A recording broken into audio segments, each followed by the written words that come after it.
Okay, a very quick one. One of our brothers, Onyo Orenchise, Oscar Wahia, a male escape from Ndogan Harvester Sibu, tinted Bosimo, white. Tinted Bosimo, white. In the evening, in the evening. Because you cannot know whether more tinted or tinted na bali. But this guy won't want forward. Tinted. You know? So something happened. Chineke mebere ye may escape. The tinted Bosimo now. And I say Jehi Haga, and I say Jototaga, and it is Abaliaga. I want to warn you, one female, wherever you are, be very careful. Before get by Bosimo, by Sienna, by any taxi in the night, watch well. Watch very well. And stop pressing phone, maybe a boss. Stop pressing phone. Stop putting this earpiece. Now, be very, very vigilant. Makandogo. Now, let me play you this voice note so that you got a pump because some people will not understand. When I thank God, whatever strategy hajibia, we will expose it. Listen very attentively.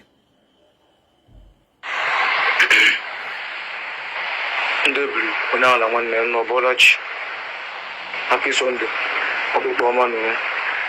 Watch time on your mamma Kamawan. Monday no your Monday Nama. Watch time on your because information on my past are all very, very important. All very important. And the patient very vigilant. And patient careful.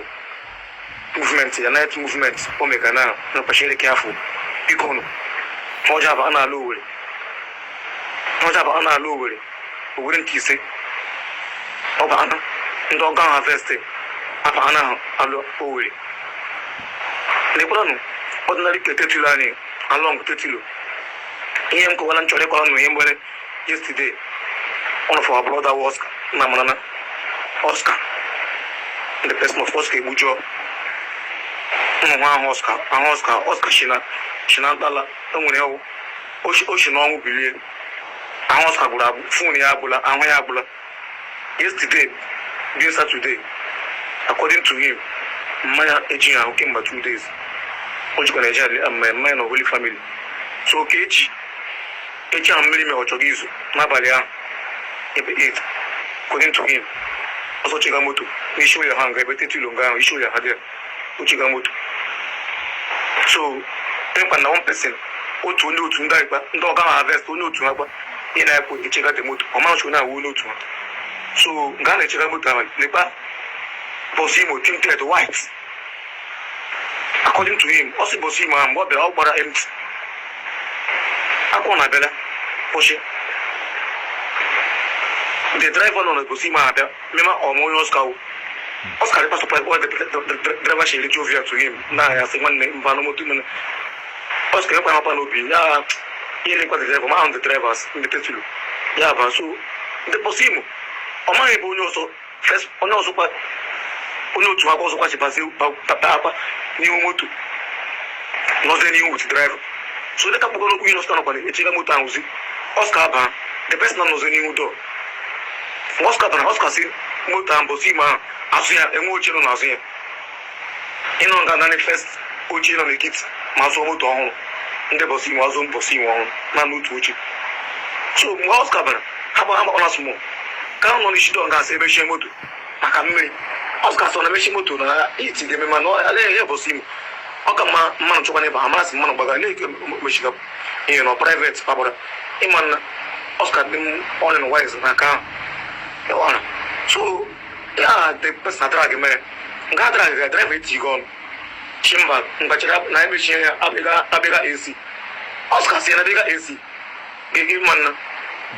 So, second thought, Oscar, and they gave bigger AC. Naka, you mean, Takazi can Nakunga, Akudonga, Oscar, when he come. So, the guy is it's the Zakana Mutu. Oscar, what is that for you? Oscar Burabu, Mokwea Burabu, Fun Oscar Bula. So, become them. I need the Kayada Gijabal. You can know what Machana. I should be here one. For one did that Mafuma Bamutu, Chief Ucha. Biko, Ono, careful. ndị ọga harvest aba anụ ime owere nke ise anyị ịkwala tetilo ka anyị aba anaghị ime tetilo narị kafụ moto bọsị ime litinted biko nye narị kafụ biko ọwụ pọshọn anyị chukwu na-ekwukwana kachịkwanụ ụlọ chi na-azụ onwe ya ndị chi na-azụ onwe ha biko anya nọ kafụ biko ha ọja aba n'ime owere ọ dị mma unu ahụ na ya ndị tinted bọsis na-agbazi n'abalị ọwụzi n'ụtụtụ ọwụ n'ehihie onye nwere ntị ya nọrọ but we promise them and I promise them any tactics ha changed webata ọzọ we will expose them. Ihe iji ekwu you don't have the right to harvest the organ of any human being. If you want to harvest an organ, harvest nke gị ma ọ jee harvest ya nke mpa gị ma mma gị ma nwanne gị ma nwa gị. Don't harvest any person's organ by killing the person. Arona baga. It is stupid. Na weala. You ekwensu. You go ekwensu. So everybody be very, very vigilant. Ebala Bosimo, Sienna, taxi, stop pressing phone. Remove that earpiece. Concentrate. Be very agile. Anya gina ako pam pam pam ka clock. Any movement, watch. Any pam map. But I'm the way he can make. But be very vigilant. Use your brain. Thank you very much.